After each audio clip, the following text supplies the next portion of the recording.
Hi అండి. ఈరోజు నేను రెక్ లిమిటెడ్ స్టాక్ అనేది ఎంట్రీ తీసుకున్నాను. మార్నింగ్ అప్వర్డ్ మూమెంట్ అనేది నేను చెప్పాను కదా. 5 మినిట్స్ ఫస్ట్ 15 మినిట్స్ కాకుండా 5 మినిట్స్ టైం ఫ్రేమ్లోకి వెళ్ళి చూసినట్టయితే మనం ఇది ఓపెన్ కావడమే గ్యాప్ అప్ ఓపెన్ అయింది. తర్వాత ఈ స్టాక్ అనేది మనకి ఈ మంత్ సిపిఆర్ చూసుకున్నట్టయితే సిపిఆర్ కన్నా అప్లో ఉంది. అంటే రెసిస్టెన్స్ 1 మనకి సిపిఆర్ అబోవ్ ఉంది కాబట్టి స్టాక్ అప్వర్డ్ మూమెంట్ వచ్చే ఛాన్సెస్ ఉంది ఈ మంత్ అంతా.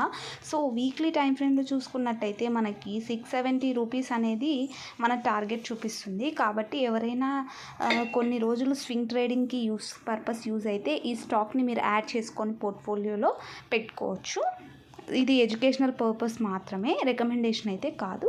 సో ఇప్పుడు మనం బ్యాంక్ నిఫ్టీ చార్ట్లోకి వెళ్ళి చూస్తాం. 5 మినిట్స్ టైం ఫ్రేమ్లో మనకి మామూలుగా బ్యాంక్ నిఫ్టీ అనేది రోజు చూసినట్టయితే మనకి కొన్ని రోజులు కన్సాలిడేషన్ ఒక 3 డేస్ వచ్చాక గ్యాప్ అప్ అసెండింగ్ సిపిఆర్ వచ్చింది.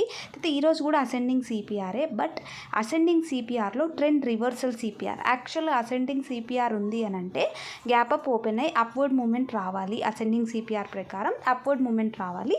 బట్ ట్రెండ్ రివర్సల్ అంటే అసెండింగ్ సిపిఆర్ ఉన్నా కానీ మూమెంట్ అనేది డౌన్వర్డ్ వచ్చింది ఈరోజు. సో రేపు ఏమైనా 49,000 లెవెల్ అనేది చాలా క్రూషియల్. ఈ లెవెల్ క్రాస్ కాకుండా ఉన్నంత వరకు అప్వర్డ్ సస్టైన్ అయింది అంటే అప్వర్డ్ వెళ్తుంది. 49,000 కనుక బ్రేక్ అయింది అని అంటే డౌన్వర్డ్ మూమెంట్ వచ్చే ఛాన్స్ ఉంది. కాబట్టి రేపు గ్యాప్ అప్ అవుతుందా గ్యాప్ డౌన్ అవుతుందా అనేది చూసుకోవాలి. ఒకవేళ 49,000కి దగ్గరలో ఓపెన్ అయితే మాత్రం డౌన్వర్డ్ తీసుకోవద్దండి.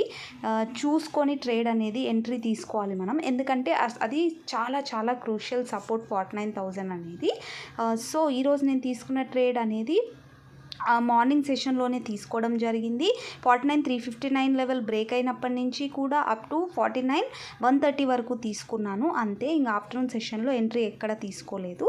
సో ఈరోజు నా 2 ట్రేడ్స్కి నా ప్రాఫిట్ ఇంత వచ్చింది. Thank you so much for watching this video.